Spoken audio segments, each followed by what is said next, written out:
ನಮಸ್ಕಾರ ವೀಕ್ಷಕರೇ, ನಾನು ಸೈಯದ್ ನಂಬರ್ 1 ಚಾನಲ್ ಮುಖಾಂತರ ನಿಮಗೆ ಆತ್ಮೀಯ ಸ್ವಾಗತ ಬಯಸುತ್ತೇನೆ. ಇವತ್ತು ಮಹತ್ವವಾದ ಸುದ್ದಿಗಳೊಂದಿಗೆ ಬಂದಿದ್ದೇನೆ. Sunday special. ಇವತ್ತು ನೋಡಿ, ಒಂದು ಮಹತ್ವವಾದ ಸುದ್ದಿ. ಘಟಪ್ರಭಾ ಹೆಸ್ಕಾಂದಲ್ಲಿ ಅಪರೂಪದ ಅಧಿಕಾರಿಗಳು, ಈ ಅಂತಿಂಥ ಅಧಿಕಾರಿಗಳಿದ್ದಾರೆ ನೋಡಿ. ನಾವು ಸಾರ್ವಜನಿಕರ ಕುಂದುಕೊರತೆಗಳಿಗೆ ನಲ್ಲಿದು ಅವರ ಕುಂದುಕೊರತೆಗಳಿಗೆ ಸ್ಪಂದಿಸುವ ಅಧಿಕಾರಿಗಳ ಅಪರೂಪದ ಅಧಿಕಾರಿಗಳ ಸುದ್ದಿಗಳನ್ನು ತರ್ತಾ ಇದ್ದೇವೆ. ಆ ಅಧಿಕಾರಿಗಳಿಗೆ ಅವರ ಮೇಲಾಧಿಕಾರಿಗಳ ಪ್ರೋತ್ಸಾಹ ಅಗತ್ಯ. ಅಲ್ಲಿರುವ ಶಾಸಕರು ಮಂತ್ರಿಗಳು ಸಹಿತ ಅಂತ ಅಧಿಕಾರಿಗಳನ್ನ ಕರೆದು ಸನ್ಮಾನಿಸಬೇಕು. ಅಂತ ಅಪರೂಪದ ಅಧಿಕಾರಿಗಳು ಹೆಸ್ಕಾಂ ಘಟಪ್ರಭಾ ಮತ್ತು ಜಮಖಂಡಿಯಲ್ಲಿ ಯಾರಪ್ಪ ಅಂದರೆ ನೋಡಿ, ಶಿವಕುಮಾರ್ ಮಠ ಅಂತ ಒಬ್ಬರು ಉಗ್ರಾಣ ಪಾಲಕರಿದ್ದಾರೆ ಘಟಪ್ರಭಾದಲ್ಲಿ. ಅವರು ಕಾರ್ಮಿಕ ಧುರೀಣರು ಇದ್ದಾರೆ. ಕಾರ್ಮಿಕರ ಸುಖ ದುಃಖವನ್ನು ತಮ್ಮದೇ ಆದ ಶೈಲಿಯಲ್ಲಿ ತಮ್ಮ ತಂತ್ರದೊಂದಿಗೆ ಅನೇಕ ರೀತಿಯ ಅವರಿಗೆ ಸೌಲಭ್ಯ ಕೊಡಿಸುವಂಥ ಒಬ್ಬ ಶಿವಕುಮಾರ್ ಮಠ ಅಂತ ಉಗ್ರಾಣ ಪಾಲಕರು. ಉಗ್ರಾಣನ್ನು ನಿರ್ವಹಿಸುತ್ತಾರೆ, ಅದರ ಜೊತೆ ಕಾರ್ಮಿಕರ ಹಿತವನ್ನು ಬಯಸುತ್ತಾರೆ. ಕಾರ್ಮಿಕ ಸೊಸೈಟಿಯಲ್ಲೂ ಭಾಗವಹಿಸ್ತಾರೆ.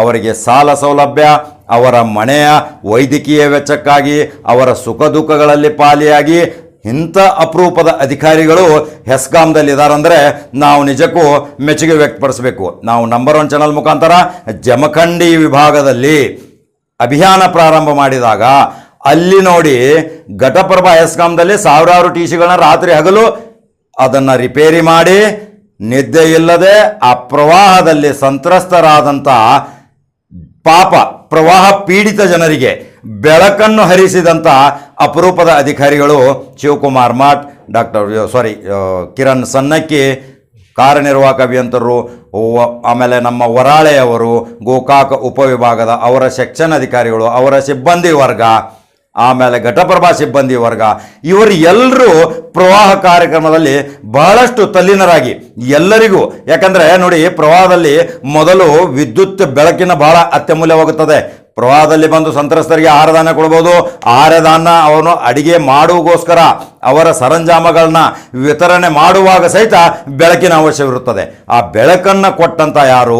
ನಮ್ಮ ಹೆಸ್ಕಾಂ ಘಟಪ್ರಭಾ ಜಮಖಂಡಿ ವಿಭಾಗದವರು. ಜಮಖಂಡಿಯಲ್ಲಿ ಒಬ್ಬರು ಉಗ್ರಾಣ ಪಾಲಕರಿದ್ದಾರೆ. ಅವ್ರ ಹೆಸರು ನಾನು ಹೇಳಿ ಬಯಸ್ತೀನಿ ಇವತ್ತು. ಆ ಉಗ್ರಾಣ ಪಾಲಕರು ಜಮಖಂಡಿ ವಿಭಾಗದಲ್ಲಿ ಪರ್ವೇಜ್ ಅಹ್ಮದ್ ಶಾಬಾದಿ ಅಂತ, ಅವರ ಕಾರ್ಯನಿರ್ವಾಹಕ ಅಭಿಯಂತರಾದ SB ಪಾಟೀಲ್ ಜಮಖಂಡಿ ವಿಭಾಗ, AWKH ಹಿಪ್ಪರ್ಗಿ, ಅವರ ಸಹಾಯಕ ಅಭಿಯಂತರು, ಲೈನ್ಮನ್ಗಳು, ಮಾರ್ಗದಾಳುಗಳು, ಸಹಾಯಕರು, ಅವರಲ್ಲಿ ಇರುವ ಕೆಳಗಿನ ಸಿಬ್ಬಂದಿ ವರ್ಗದವರು, ಇವರು ಎಲ್ಲರೂ ಕೂಡಿ ಜಮಖಂಡಿ ವಿಭಾಗದಲ್ಲಿ ಸಾವಿರಾರು ಟಿಸಿಗಳು ಪ್ರವಾಹದಲ್ಲಿ ಕೊಚ್ಕೊಂಡು ಹೋಗ್ಬಿಟ್ಟು, ಕೊಚ್ಚಿದ ತಕ್ಷಣ ಅವನ್ನೆಲ್ಲ ತಂದು ರಾತ್ರಿ ಹಗಲನ್ನದೇ ಜಮಖಂಡಿ ವಿಭಾಗ ಕಚೇರಿಯ ಪರ್ವೇಜ್ ಅಹ್ಮದ್ ಶಾಬಾದಿ ಉಗ್ರಾಣ ಪಾಲಕರು, ಅಲ್ಲಿರುವ ಕಾರ್ಯನಿರ್ವಾಹಕ ಅಭಿಯಂತರಾದ ಪಾಟೀಲ್ರು, ಇವರು ಅವರ AWಗಳಾದಂಥ ಸೆಕ್ಷನ್ ಅಧಿಕಾರಿಗಳಾದಂಥ ಇವರು ಎಲ್ಲರೂ ಕೂಡಿ ಆ ಪ್ರವಾಹದಲ್ಲಿ ರಾತ್ರಿ ಹಗಲು ದುಡಿದು ಅವರ ಬೆಳಕನ್ನು, ಪ್ರವಾಹ ಪೀಡಿತ ಜನರಿಗೆ ಉಜ್ವಲ ಬೆಳಕನ್ನು ಕೊಟ್ಟಂಥ ಧೀಮಂತ ಅಪರೂಪದ ಅಧಿಕಾರಿಗಳು. ಆ ಅಧಿಕಾರಿಗಳ ತಪ್ಪನ್ನು ಹುಡುಕಲಿಕ್ಕೆ ಹೋಗದೆ ಅವರು ಮಾಡುವ ಒಳ್ಳೆಯ ಕೆಲಸನ್ನ ಮೆಚ್ಚುಗೆ ವ್ಯಕ್ತಪಡಿಸಬೇಕು. ಅದನ್ನು ಯಾರು? ನಮ್ಮಂಥ ಮಾಧ್ಯಮದವರು ಮತ್ತು ನಂಬರ್ 1 ಚಾನಲ್ ಮುಖಾಂತರ ನಾವು ಪ್ರತಿಯೊಂದು ಒಳ್ಳೆ ಕಾರ್ಯ ಸಾಧನೆ ಮಾಡಿದಂಥ ಅಧಿಕಾರಿಗಳ ಕಾರ್ಯಕ್ಷಮತೆಯನ್ನು ಪ್ರಖರವಾದ ಬೆಳಕಿನೊಂದಿಗೆ ಸಾರ್ವಜನಿಕರಿಗೆ ಮುಟ್ಟಿಸೋದು ನಮ್ಮ ಕರ್ತವ್ಯ. ಯಾಕಂದರೆ ನೋಡಿ, ಅಧಿಕಾರಿಗಳು ಕೇವಲ ಯಾವುದೋ ಒಂದು ಒತ್ತಡದಿಂದ ಬಳಲ್ತಾ ಇರ್ತಾರೆ. ಅವರ ಯೋಗಕ್ಷೇಮ ವಿಚಾರಿಸಲಿಕ್ಕೆ, ಅವರ ಆರ್ಥಿಕ ಸ್ಥಿತಿ ವಿಚಾರಿಸಲಿಕ್ಕೆ, ಅವರ ಮನೆತನದ ವೈದ್ಯಕೀಯ ಸೌಲಭ್ಯ ವಿಚಾರಿಸಲಿಕ್ಕೆ ಯಾರೂ ಇವತ್ತು ಬರೋಲ್ಲ. ಕೇವಲ ಅವರಿಗೆ ಒತ್ತಡ, ಪ್ರಭಾವ ಇದನ್ನು ಮಾಡಿ ಅವರನ್ನು ಒಂದು ತಲ್ಲೀನಗೊಳಿಸಿಬಿಡ್ತಾರೆ. ಈಗ ನಾವು ಆ ಅಧಿಕಾರಿಗಳ ಬಗ್ಗೆ ಯಾಕೆ ಹೇಳ್ತಾ ಇದ್ದೀವಿ ಅಂದರೆ, ಅಧಿಕಾರಿಗಳು ಪಾಪ ತಮ್ಮ 10:30 to 5:30 ಅವರಿಗೆ ಒಂದು ವೇಳೆ ಇದೆ.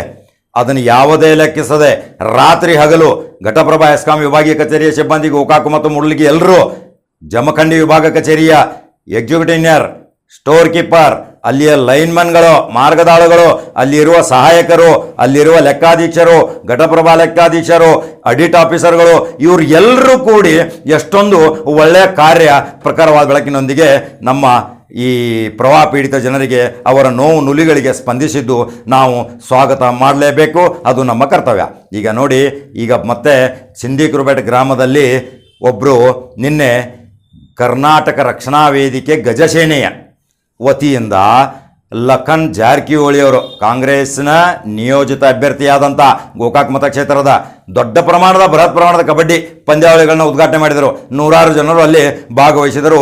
ರಕ್ಷಣಾ ವೇದಿಕೆಯ ಗಜಸೇನಿಯ ಜಿಲ್ಲಾ ಅಧ್ಯಕ್ಷರಾದ ಲಕ್ಷ್ಮೀ ಪಾಟೀಲ್, ಪವನ್ ಮಾಲಿಂಗ್ಪುರ್ ಅವರ ಕಾರ್ಯಕರ್ತರು ನೂರಾರು ಸಂಖ್ಯೆಯಲ್ಲಿ ಒಂದು ಕ್ರೀಡಾ ಅಭಿಮಾನಿಗಳಾದಂಥ ಕ್ರೀಡಾ ಪ್ರೋತ್ಸಾಹಕರಾದಂಥ ಲಖನ್ ಜಾರಕಿಹೊಳಿ, ಪ್ರಕಾಶ್ ಡಾಂಗೆ ಅವರ ನೇತೃತ್ವದಲ್ಲಿ ಆ ಕಾರ್ಯಕ್ರಮವನ್ನು ನಿನ್ನೆ ಉದ್ಘಾಟನೆ ಮಾಡಿದರು. ಅದನ್ನು ನೀವು ನಮ್ಮ ದೃಶ್ಯ ಮಾಧ್ಯಮದಲ್ಲಿ ನೋಡಬಹುದು. ಅದೇ ರೀತಿ ಸಾವಳಗಿಯಲ್ಲಿ ಕನ್ನಡ ರಾಜ್ಯೋತ್ಸವವನ್ನು ತುಂಬ ವಿಜೃಂಭಣೆಯಿಂದ ಆಚರಣೆ ಮಾಡಲಾಯಿತು. ಅದಕ್ಕೆ ನಮ್ಮ ಪ್ರತಿನಿಧಿ ಕುಂಬಾರ್ ಅವರು ಶಿಂದಿ ಕುರ್ಬೆಟ್ ಮತ್ತು ಸಾವಳಗಿಯ ಸುದ್ದಿಯನ್ನು ವಿವರವಾಗಿ ನೀಡಿದ್ದಾರೆ. ಅದನ್ನು ದೃಶ್ಯ ಮಾಧ್ಯಮದಲ್ಲಿ ನೋಡಬಹುದು. ಈಗ ನಾವು ಮಹತ್ವವಾದ ಸುದ್ದಿ ಏನು ಹೇಳಬೇಕಂದ್ರೆ, ಈ ಹೆಸ್ಕಾಂ ಅಧಿಕಾರಿಗಳಿಗೆ ಎಮ್ ಡಿ ಆದಂಥ ಹುಬ್ಬಳ್ಳಿಯಲ್ಲಿ ಇವರ ವಿದ್ಯುತ್ ಸರಬರಾಜು ನಿಗಮದ ಎಮ್ ಡಿ ಇರ್ತಾರೆ. CMD ಬೆಂಗಳೂರಲ್ಲಿರ್ತಾರೆ. ಅವರ ಮಂತ್ರಿಗಳಿರ್ತಾರೆ. ಕಾವೇರಿ ಭವನದಲ್ಲಿ CMD ಕಚೇರಿ ಇದೆ. ಅಲ್ಲಿ ತಾಂತ್ರಿಕ ಸಲಹೆಗಾರಿದ್ದಾರೆ, ತಾಂತ್ರಿಕ ನಿರ್ದೇಶಕರಿದ್ದಾರೆ. ಇವರು ಎಲ್ಲರೂ ಈ ನಮ್ಮ ಪ್ರವಾಹ ಪೀಡಿತ ಜನರಿಗೆ ಹಗಲಿರಲು ದುಡಿದಂಥ ಈ ವ್ಯಕ್ತಿಗಳನ್ನು ಕರೆಸಿ ಅವರಿಗೆ ಒಂದು ಪ್ರೋತ್ಸಾಹಕ ಸನ್ಮಾನ ನೀಡಿದರೆ ಅವರಿಗೆ ಮತ್ತೆ ಕಾರ್ಯದಲ್ಲಿ, ಸರ್ಕಾರಿ ಕಾರ್ಯದಲ್ಲಿ, ಸಾರ್ವಜನಿಕರ ಕುಂದುಕೊರತೆಗಳಲ್ಲಿ ಉತ್ತೇಜನ ನೀಡಿದಂತಾಗುತ್ತದೆ. ಈ ಕೆಲಸ ಕಾರ್ಯ ಮಾಡಬೇಕು. ನಮ್ಮ ಹೆಸ್ಕಾಂ FD ಅವರು, ಆಮೇಲೆ ನಮ್ಮ ಹೆಸ್ಕಾಂ CMD ಅವರು, ಸಂಬಂಧಪಟ್ಟ ಇಂಧನ ಇಲಾಖೆ ಸಚಿವರು ಈ ಕಡೆ ಗಮನ ಹರಿಸಬೇಕು. ಈ ಕಾರ್ಯಕ್ಷಮತೆ ಮಾಡಿದಂಥ ಈ ಧೀಮಂತ ಅಧಿಕಾರಿಗಳನ್ನ ಸತ್ಕರಿಸುವುದು ಕರ್ತವ್ಯ ಸರ್ಕಾರದ್ದು. ಆ ಪ್ರಕಾರವಾಗಿ ಬೆಳಕಿಗೆ ತರುವ ಸುದ್ದಿ ನಮ್ಮದು. ನಮ್ಮ ನಂಬರ್ 1 ಚಾನಲ್ ಮುಖಾಂತರ ನಿಮಗೆ ಮತ್ತೊಮ್ಮೆ ವಿನಂತಿ ಮಾಡ್ತೇನೆ, ನಮ್ಮ ನಂಬರ್ 1 ಚಾನಲ್ ಪ್ರಕಾರವಾಗಿ ಬೆಳೀತಾ ಇದೆ. ನಮಗೆ ತುಂಬ ಸಂತೋಷದ ವಿಷಯ. ಕೆಲವರು ನನಗೆ ದೂರವಾಣಿ ಮುಖಾಂತರ ಹೇಳಿದರು, ಭಾಳ ಚೆನ್ನಾಗಿ ಮೂಡಿ ಬರ್ತಾ ಇದೆ. ಅದಕ್ಕೆ ನಮ್ಮ ZP ಸದಸ್ಯರಾದಂಥ ಮಾಜಿ ಸುಧೀರ್ ಜೋಡಟ್ಟಿ ಅವರು ನನಗೆ ದೂರವಾಣಿ ಮುಖಾಂತರ ನಿನ್ನೆ ಹೇಳಿದರು, ನೋಡಿ ಭಯ್ಯ ತುಂಬ ಪ್ರಕಾರವಾಗಿ ಬೆಳೀತಾ ಇದೆ ನಂಬರ್ 1 ಚಾನಲ್, ನೀವು ಇನ್ನೂ ಬೆಳೆಸಬೇಕು, ನಾವೆಲ್ಲರೂ ನಿಮ್ಮ ಜೊತೆ ಸಾಥ್ ಇರ್ತೀವಿ ಅಂತ ನಮಗೆ ಎಷ್ಟೊಂದು ಆನಂದ. ಇದು ಅನೇಕ ಧುರೀಣರು, ಅನೇಕ ನಮ್ಮ ರಾಜಕೀಯ ಮುಖಂಡರು, ಪ್ರೇಮಿಗಳು ನಮ್ಮ ಸುದ್ದಿವಾಹಿನಿಯನ್ನು ವೀಕ್ಷಿಸುವಂಥ ಪ್ರೀತಿಯ ಜನರು ನಮ್ಮನ್ನು ಸಂಪೂರ್ಣವಾಗಿ ಬೆಂಬಲ ಮಾಡ್ತಾ ಇದ್ದಾರೆ. ನೀವು ನಮ್ಮ ಪ್ರಕಾರವಾದ ಸುದ್ದಿಯನ್ನು ಲೈಕ್ ಮಾಡಿ, ಶೇರ್ ಮಾಡಿ, ಬಲಗಡೆ ಇರುವಂಥ ಗಂಟೆ ಬಟನ್ಗೆ ಆನ್ ಮಾಡಿ, ಸಬ್ಸ್ಕ್ರೈಬ್ ಆಗಿ ಪ್ರಕಾರವಾಗಿ ಬೆಳೆಯುತ್ತೆ. ಇವತ್ತಿನ ಮಹತ್ವವಾದ ಸುದ್ದಿ ಇಲ್ಲಿಗೆ ಮುಗಿಸುತ್ತೇನೆ. ನಾಳೆ ಮತ್ತೊಂದು ಮಹತ್ವವಾದ ರಾಜಕಾರಣಿ ಸುದ್ದಿಯೊಂದಿಗೆ ಬರುತ್ತೇನೆ. ನಮಸ್ಕಾರ.